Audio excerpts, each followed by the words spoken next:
What about money games in Arizona when you were playing with Max Homa and all those really good golfers down there? What was that like? When during the pandemic, we played Max and my buddy Ashton that I mentioned, and then we had kind of a revolving door fourth spot. I mean, we'd play. There's a Papago game every Monday that Kyle Mays puts on from Cart Barn guys, and it's a great money game. I mean, there's a whole bunch of ways to win money and lose money. There's you can play horrible. There's Final Five, par threes, but I think my takeaway from that experience, and we probably did it, 5, 6, 7 straight weeks because golf was basically all we could do right during that time. My takeaway was one, it's unbelievable how good Max hits his long irons.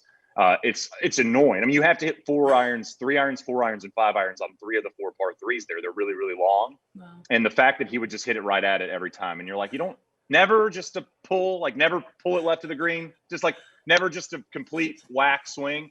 That was my number one takeaway. But, I love the money games in Arizona because you get so many mini tour players. It reminds you how deep golf is. I think we get, caught up a lot in the top 10, 20 in the world, even the top 50, the PGA Tour, Korn Ferry, LPGA, whatever. And we forget that there's 10,000, 20,000, 50,000 people out there that can go shoot 64 any given moment. And so when I play in those games, I like seeing that because it just reminds me of how good so many people are at the game. When you see so much bad a lot of the time, if you go to a driving range or if you play with people that, shoot 110, it's good to see the other side. So does Max usually clean up? Do you get some shots off him? Because you're a good golfer. Yeah, I mean, I think he would typically take home something every time we play in it. If it was low gross or he always played the Final Five well. I think one time he played the Final Five 4 under. And if you've ever played Papago, I mean, it's just hard to do that. So he would have some success. I was in a complete winning money slump at that point. I made 4 eagles in 2 rounds or something and didn't win a skin.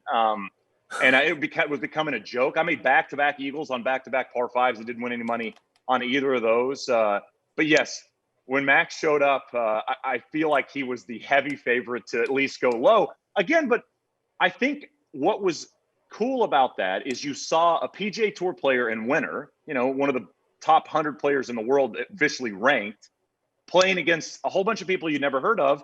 And sometimes Max wouldn't be the low score, and so I'm not sure that's something you can see and quantify in any other sport in the world, right? I just don't know you can go, that guy is unbelievable at hoops, but there's no way for me to let him play. Like LeBron's not playing him one-on-one, Yeah.